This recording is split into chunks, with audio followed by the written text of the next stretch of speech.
अस्सलाम वालेकुम स्टूडेंट्स। आज का लेक्चर भी आपके लिए बहुत इंटरेस्टिंग होने वाला है। लास्ट वाले लेक्चर की तरह आप लोगों के फीडबैक से मुझे अंदाज़ा हो रहा था कि आपको वो लेक्चर बहुत अच्छा लगा है। तो मुझे उम्मीद है कि इंशाल्लाह ताला आपको ये भी पसंद आएगा, बिकॉज़ इसमें भी मैं आपको फ़ोटोशॉप की कुछ टूल्स पढ़ाऊँगी और फिर उनके ट्रिक्स और उनका यूज़ एग्ज़ाम्पल्स के साथ करके दिखाऊँगी, ताकि आपको अच्छे से क्लियर हो जाए कि एक टूल को आप जो है किस किस तरह से यूज़ कर सकते हैं। आप लोगों को मुझे सपोर्ट करना होगा, जिसके लिए आप मेरे चैनल को सब्सक्राइब कर लीजिए और मेरे वीडियोस को लाइक कीजिए, कमेंट कीजिए और अपने फ्रेंड्स के साथ शेयर कीजिए। तो आज के लेक्चर में मैं आपको जो है लेसो टूल्स के बारे में बताऊंगी। लेसो टूल्स जो हैं वो सिलेक्शन के लिए यूज़ होते हैं। अब फोटोशॉप में सिलेक्शन के लिए काफ़ी सारे टूल्स हैं, लेकिन आज स्पेसिफिकली जो है हम लोग फोकस करेंगे लेसो टूल्स, और उनको कहाँ यूज़ किया जा सकता है मैं आपको बताऊंगी एग्जाम्पल्स के साथ।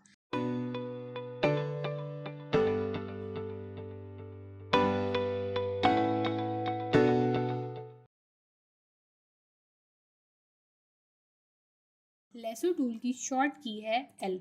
जब मैंने एल प्रेस किया, आप यहाँ पे देखिए, आपको यहाँ पर जो है ये ऑप्शन एक्टिव हुआ लग रहा है। अब जैसे इस साइड में आपको छोटा सा एरो नज़र आ रहा है, अगर मैं इसके ऊपर क्लिक करके ज़रा होल्ड रखती हूँ तो आप देखिए फर्दर आगे जो इसके अंदर 3 ऑप्शंस हैं वो यहाँ पर आपको शो होंगे।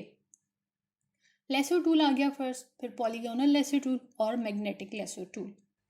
अब स्टार्ट कर लेते हैं हम लोग लेसो टूल के साथ कि इसका यूज़ क्या होगा, जिसके लिए मैं एक इमेज ओपन कर लेती हूँ।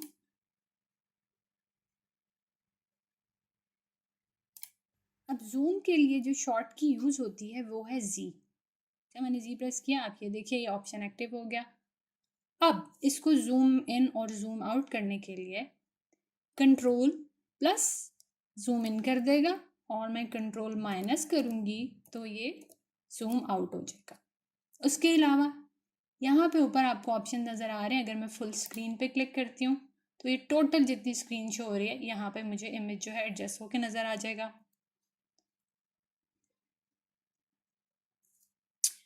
ओके, अब अगर मैं कंट्रोल प्लस किया और मैंने बहुत ज़्यादा जूम कर लिया, जी मैंने प्रेस किया। अब यहाँ पे देखें, यहाँ पे प्लस का साइन या आइकन सब बना हुआ है। जहाँ मैं क्लिक करती जाऊँगी इस तरह से भी आप इसको जूम कर सकते हैं। मैंने यहाँ से लेसो टूल सेलेक्ट किया और हम इसको अप्लाई करके देखते हैं कि लेसो टूल किस तरह से काम करता है। यहाँ पे मैंने क्लिक किया और मैं माउस जो है अपना आगे लेती जा रही हूँ। अब देखिए, मैं अपने माउस को जितने भी अंदाजे से इस आगे लेकर जाऊँ, मैं एज इट इज़ जो है इसकी बिल्कुल जो है एक्यूरेट जो है वो कटिंग नहीं कर सकूँगी। ये देखिए, जितना अब जितनी भी कोशिश कर लें, ठीक हो गया। ये देखिए अंदाजे से, और मैंने इसको वापस लाके जो स्टार्टिंग पॉइंट था यहाँ पर इसको मिला दिया, तो ये अब इसने इतनी स्पेसिफिक चीज़ की सिलेक्शन ले ली। लेकिन आप ये देखें, जो सिलेक्शन मैंने ली है वो इतनी एक्यूरेट नहीं है। यानी इस इमेज को अगर मैं यहाँ से मूव टूल सेलेक्ट करके इस सिलेक्शन को वहाँ लेकर जाती हूँ तो आप देख सकते हैं कि ये सिलेक्शन कितनी बुरी हुई हुई है। बेसिकली तो इस तरह स्पेसिफिक इमेज को कट करने के लिए जो प्रोफेशनल्स यूज़ करते हैं वो यूज़ करते हैं पेन टूल। लेकिन पेन टूल के अलावा भी लेसो टूल्स में से एक टूल है पॉलीगोनल टूल। अब मैं यहाँ से सेलेक्ट करती हूँ polygonal lasso tool. Polygonal lasso tool किस तरह से काम करता है? पॉलीगोनल लेसो टूल जो है, मैंने यहाँ पर क्लिक किया और जब मैंने छोड़ा, आप ये देखें एक लाइन सी बन रही। अब पॉलीगोनल लेसो टूल के साथ आपने क्या करना है, जहाँ नेक्स्ट आपने जिस तरह कट करना है उस तरह मैं थोड़ा थोड़ा क्लिक करके, ये देखें थोड़ी थोड़ी गैप के साथ क्लिक करती जाऊँगी, और ये देखें जी इस तरह से जो है मैं इसकी सिलेक्शन ले पा रही हूँ।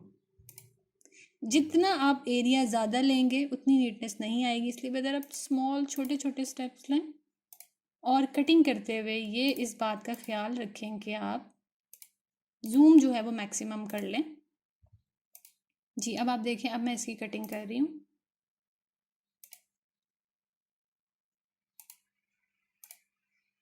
हम स्पेसिफिकली सिर्फ इस हेड की कटिंग करके देखते हैं। जी,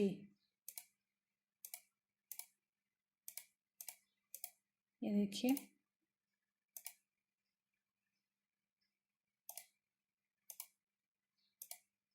जितना ज़्यादा आप गैप कम रखेंगे उतना ज़्यादा जो है वो नीटनेस आएगी कटिंग में। और आपने ये बात याद रखनी है कि जहाँ से आपने स्टार्ट किया था, एंड में आपने आके वहीं पे इस पॉइंट को मिला देना है। अब इसकी सिलेक्शन हो गई। अब अगर मैं इसको ड्रैग करके यहाँ लेके जाऊँ तो आप देखें कि कटिंग जो है वो काफ़ी हद तक जो है नीट हो गई है। ये तो हो गया पॉलीगोनल लेसो टूल का यूज़।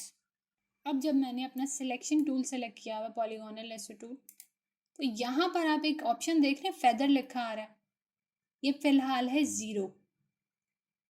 मैं आपको फेदर का यूज़ बताती हूँ। इसके लिए मैं यहाँ पर 2 इमेजेस और ओपन कर लेती हूँ।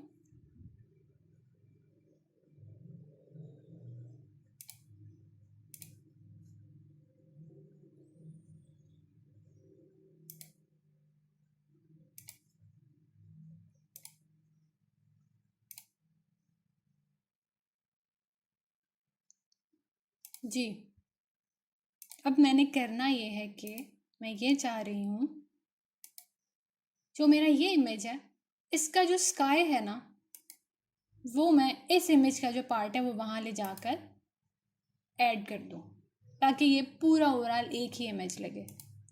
अब मैं यहाँ से रेक्टेंगुलर मार्की टूल सेलेक्ट कर रही हूँ, क्योंकि मुझे स्ट्रेट सी जो है वो सिलेक्शन लेना है। ज़्यादा कॉम्प्लिकेटेड सिलेक्शन अगर लेनी हो तो फिर आपको आइडिया हो गया होगा कि लेसो टूल या polygonal lasso tool, magnetic lasso tool, हम इनका यूज़ करेंगे।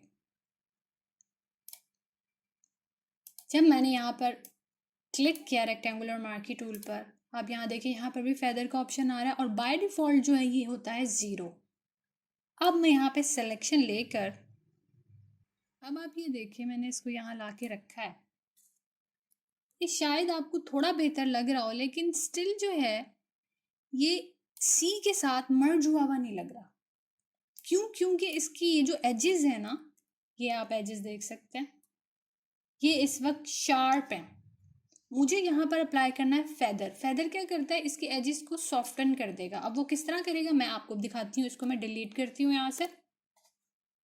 हम वापस यहाँ पर आए, डी सेलेक्ट की शॉर्ट की मैंने आपको बताई हुई है, कंट्रोल डी।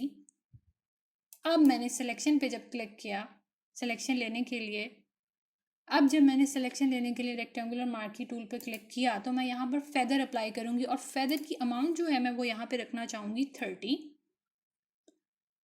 अब मैं लूँगी इसकी सिलेक्शन और मैं इसको मूव करूँगी। अब देखिए, अगर मैं मूव कर रही हूँ तो आप नोटिस कर सकते हैं कि इसके एजेस थोड़े थोड़े ब्लरी हो रहे हैं।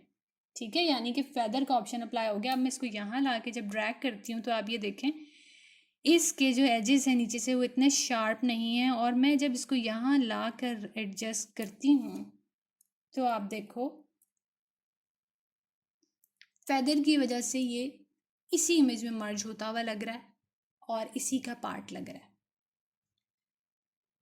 तो अब आपको आइडिया हो गया होगा कि फेदर का जो है यूज़ वो क्या होगा। अब आप लोगों ने इसकी पहले तो अच्छे से प्रैक्टिस कर लेनी है, उसके बाद आगे जो मैं फर्दर ऑप्शंस आपको बताऊंगी, आप लोगों ने वो ऑप्शंस जो हैं वो उनकी प्रैक्टिस करनी है। लेकिन बट मेक श्योर कि आप लोग पहले जो है मेरे वीडियो को पूरे ध्यान से देखा करें, एक दफ़ा नहीं तो 2 दफ़ा, और उसके बाद जो है अपना फ़ोटोशॉप खोल कर उस पर प्रैक्टिस किया करें। जी, फेदर का यूज़ मैंने आपको बता दिया, जूम टूल भी मैंने आपको बता दिया है। पॉलीगोनल लेसो टूल में से हम लोगों ने जो है लेसो टूल भी कर लिया और पॉलीगोनल लेसो टूल भी कर लिया। अब यहाँ पर एक और ऑप्शन है मैग्नेटिक लेसो टूल।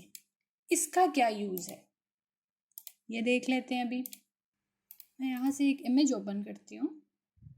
अब मैंने मैग्नेटिक लेसो टूल सेलेक्ट किया और जब मैंने यहाँ पे एक बार क्लिक किया, अब मैं अपने माउस को कुछ भी मैंने बटन प्रेस नहीं किया, जब मैं आगे कर रही हूँ, अब ये देखिए ऑटोमेटिकली जो है इसके एजेस को ये है रीड करता जा रहा है और उसको साथ साथ जो है वो सिलेक्शन ले रहा है। ये देखें, आप जितनी जल्दी करेंगे तो ये देखें आपका काम होगा ख़राब। आपने बहुत आराम के साथ इसका यूज़ करना। मैंने यहाँ पर, मैं इसको थोड़ा जूम कर लेती हूँ और मैंने यहाँ पर क्लिक किया। अब मैंने स्पेस बार को दबाया और जब मैंने इसको माउस से मूव किया तो आप देखें इमेज मेरा यहाँ मूव हो गया। जब मैंने रिलीज़ किया तो मेरा मैग्नेटिक लेसर टूल सेलेक्टेड है और वो काम कर रहा है। मैं इसको अप्लाई करती जाती हूँ।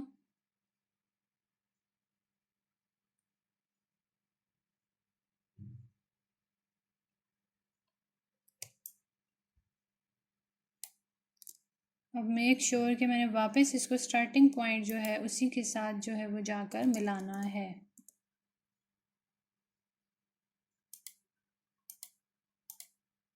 यहाँ पर मैंने, जब मैं स्टार्टिंग पॉइंट के पास पहुँचूंगी तो आप देखना कि जो आपका माउस का एरो इसके साथ एक छोटा सा सर्कल बन जाएगा। इसका मतलब है कि ये एग्जैक्ट स्टार्टिंग पॉइंट है। अब मैंने यहाँ पे कर दिया क्लिक। अब आप ये एक और चीज़ देखो कि सिलेक्शन कंप्लीट हो गई है, बट थोड़ा सा जो एरिया है कार का वो सिलेक्शन में नहीं आ रहा। अब उसको सिलेक्शन में ऐड करने के लिए जो है मैं यहाँ पर, आप देखें इनको मैं आपको नेक्स्ट किसी लेक्चर में डिटेल से पढ़ा दूँगी। ऐड टू सिलेक्शन करूँगी। अब आप देखें अगर मैं यहाँ से क्लिक करती हूँ और थोड़ा थोड़ा क्लिक करती जा रही हूँ, अगर आप क्लिक नहीं करेंगे तो वो ऑटो खुद ही जो है वो उसको सेलेक्ट करेगा। मैं क्लिक इसलिए कर रही हूँ कि सिलेक्शन जो है मेरी सिलेक्शन क्लियरली हो जाए और ये एरिया उसमें ऐड ऑन हो जाए। मैंने यहाँ ला के क्लिक कर दिया। अब आप लोग देख सकते हैं कि ये जो मेरी सिलेक्शन है वो क्लियर हो गई। अब इसको जो है मैं यहाँ से मूव करके इस इमेज पर ले आती हूँ।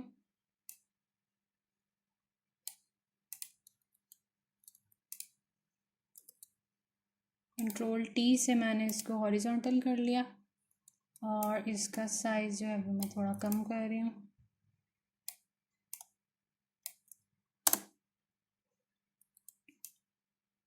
अब आप ये देख सकते हैं कि इसकी कटिंग मैंने कर ली है, तो आपको ये कार जो है वो इसी इमेज का हिस्सा लग रही है। अब मैं आपको जो असाइनमेंट देने वाली हूँ वो, एक तो आपने जो मैंने किया है सेम इसी की प्रैक्टिस कर लीजिएगा। बाकी जो असाइनमेंट होगी वो मैं ग्रुप में अपलोड कर दूँगी। लेकिन इस टूल का जो एक यूज़ है उसकी प्रैक्टिस के लिए मैं आपको यहाँ पर जो है एक ज्वेलरी का आइटम लेकर हम इसका बैकग्राउंड करेंगे रिमूव, और मैं इसको एक न्यू जो है फाइल में ऐड करूँगी, लेकिन मैं इसका बैकग्राउंड जो है वो बदल दूँगी। तो हम किस तरह करेंगे चलें मैं आपको बताती हूँ, आप लोग देखते जाइए। जी, ज्वेलरी का इमेज जो है मेरे सामने खुला हुआ है। अच्छा, एक और चीज़ मैं आपको इससे रिलेटेड बता दूं कि फ्रीलांस प्रोजेक्ट्स में अक्सर आपको ना इस तरह के प्रोजेक्ट्स मिलते हैं कि उनके पास सिर्फ ज्वेलरी के इमेजेस होते हैं और आपको बैकग्राउंड रिमूव करना होता है। या फिर कुछ इस तरह के प्रोजेक्ट्स भी होते हैं जिसमें प्रोडक्ट्स होती हैं और उनका आप लोगों ने बैकग्राउंड रिमूव करके वाइट जो है वो लगा के देना होता है। जितनी आपकी जो है प्रैक्टिस अच्छी होगी ना इन टूल्स पर, सिलेक्शन टूल्स, तो ही आप जो है बहुत नीटली जो है वो कटिंग कर सकेंगे। मैं आपको जो है यहाँ पर बताती हूँ कि हम क्या करते हैं। अब टूल जो है मैं यहाँ से सेलेक्ट कर लेती हूँ पॉलीगोनल लेसर टूल। सबसे ज़्यादा नीट कटिंग जो पॉलीगोनल लेसर टूल के साथ ही हो सकती है ज्वेलरी की, ना तो लेसर टूल से हो सकती है, मैं आपको पहले दिखा चुकी हूँ। और मैग्नेटिक लेसर टूल भी इतना नीटली काम नहीं करता हर बैकग्राउंड पर। बेस्ट ये है कि आप ज़्यादा से ज़्यादा पॉलीगोनल लेसर टूल की प्रैक्टिस करें ताकि आपका इस पर ज़्यादा हाथ साफ हो और आप बहुत नीटली जो है वो कटिंग कर सकें। पॉलीगोनल लेसर टूल मैंने सेलेक्ट किया। जितना ज़्यादा मैक्सिमम जूम करके आप काम करेंगे उतनी ही ज़्यादा नीट और अच्छी कटिंग होगी। आप इतना मैक्सिमम जूम कर लें कि आपको यहाँ पे पिक्सेल्स तक नज़र आने लग जाएं। आपने ये कोशिश करनी है कि जो वाइट वाला एरिया है ना, आप लोग जो हैं इस तरह से कटिंग ना करें कि वाइट वाला एरिया भी आ रहा हो, ठीक है, अदरवाइज वो नज़र आता है। मैं बैक स्पेस कर रही हूँ, हम इसको जितना आप गैप कम रखेंगे उतनी ज़्यादा जो है वो, मैंने आप लोगों को एग्जांपल देनी है इसलिए मैं ज़रा जो है क्विकली जो है वो कर रही हूँ। इस तरह आप लोग इसकी सिलेक्शन ले लेंगे। अब इसका वाइट बैकग्राउंड मैंने रिमूव करना है। अगर मैं यहाँ से डिलीट का बटन प्रेस करती हूँ तो आप देखिए क्या हुआ है, मेरी रिंग रिमूव हो गई है। मुझे तो बैकग्राउंड रिमूव करना था। अब आपने यहाँ पर क्या करना है, कंट्रोल जी किया, यहाँ पर आपको इन्वर्स सिलेक्शन का ऑप्शन यूज़ करना पड़ेगा। इन्वर्स सिलेक्शन क्या करेगा, अच्छा, इन्वर्स सिलेक्शन की शॉर्ट की है कंट्रोल शिफ्ट आई। जैसे ही मैंने प्रेस किया आप देखिए अब जो सिलेक्शन है आपको वो इधर भी नज़र आने लगी इस साइड पे। अब जब मैं डिलीट का बटन प्रेस करती हूँ तो इसने क्या किया, बैकग्राउंड सेलेक्ट कर लिया था और उसको कर दिया रिमूव। अब मैं इसको डीसेलेक्ट करती हूँ और आगे फर्दर जो है मैं इसकी कटिंग कर लूँ। जी मैंने इसकी कटिंग कर ली। अब मैं इसको यहाँ से ड्रैग करके जो है वो यहाँ लेके आती हूँ। इसके बैकग्राउंड का कलर मैं चेंज करना चाह रही हूँ, मैं यहाँ पे ग्रेडियंट अप्लाई करना है तो मैंने यहाँ डबल क्लिक किया एम्प्टी एरिया पे और ब्लेंडिंग ऑप्शंस ओपन हो गए। इसमें से मैं ग्रेडियंट पे क्लिक करती हूँ। ग्रेडियंट की भी आप यहाँ देखिएगा अगर तो नीचे कुछ टाइप्स लिखी हुई हैं, आप इन्हें ट्राई करके देखिएगा कि ग्रेडियंट के अप्लाई करने में जो है वो क्या फ़र्क आता है अगर आप उसको चेंज करते हो। ये आप लोग ट्राई करके देखिएगा। जी मैं यहाँ से जो है ये ओपन किया,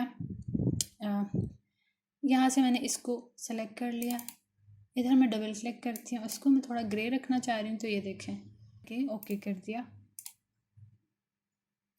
और आप ये देखें कि ज्वेलरी के बैकग्राउंड पर जो है वो ग्रेडियंट का इफेक्ट आ गया। आई नो आप लोगों को मेरा आज का वीडियो भी पसंद आया होगा, इसीलिए मेरे चैनल को फ़ौरन सब्सक्राइब कर लीजिए और मेरे वीडियो को लाइक कीजिए, कमेंट कीजिए और अपने फैमिली एंड फ्रेंड्स के साथ शेयर कीजिए।